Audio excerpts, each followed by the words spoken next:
tumekuwa na kikao kazi ambacho kimehusisha waheshimiwa wakuu wa wilaya pamoja na waheshimiwa meya na wenyeviti wa halmashauri, wakurugenzi wa halmashauri, makatibu tawala wa wilaya, lakini tumekuwa na wakuu wa taasisi mbalimbali za serikali ndani ya mkoa wa Pwani.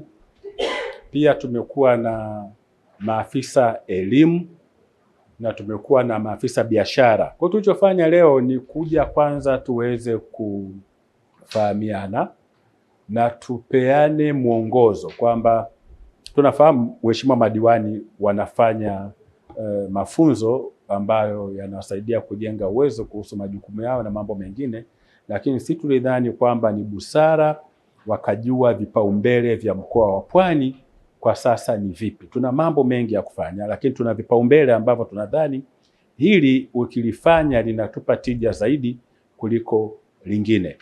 Na tumejaribu pia kubwa, tunafahamu hawa ni waheshimiwa madiwani na watendaji wetu katika ngazi ya wilaya hizo halmashauri. Kwa hiyo tumejaribu kuwaonyesha wajue mwelekeo wa uchumi wa dunia, kwa sababu sasa hivi tunazungumzia ushindani wa kiuchumi na vita za kiuchumi katika ngazi ya kimataifa. Kwa mfano, unapopata wawekezaji, sisi tuna wawekezaji wengi, tuna viwanda vingi, lakini wawekezaji hao wanatakiwa na nchi nyingine za Afrika. Halmashauri zetu tunaweza kufanya nini kuongeza mapato ya ndani? Tunadhani kukuza mapato ya ndani ni tija zaidi kuliko kukopa. Kwa hiyo tumeangalia mambo mengi, umuhimu wa kuzingatia taratibu, umuhimu wa kuheshimu mihimili. Kuna muhimili wa mahakama, kuna serikali, kuna bunge.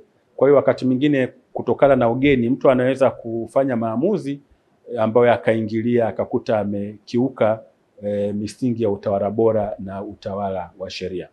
Kwa hiyo tumeangalia pia, tunajua shule zimefunguliwa, kuna masuala ya madarasa, masuala ya madawati na masuala ya kuboresha. Tumekubaliana sisi tunaweza kuwa na uhaba kidogo wa kutosheleza walimu, lakini tunaweza kutumia teknolojia kama ambavyo tunaona Kibaha walifundisha pale, wenzetu wa Zanzibar na Dodoma wakasoma kwa wakati mmoja.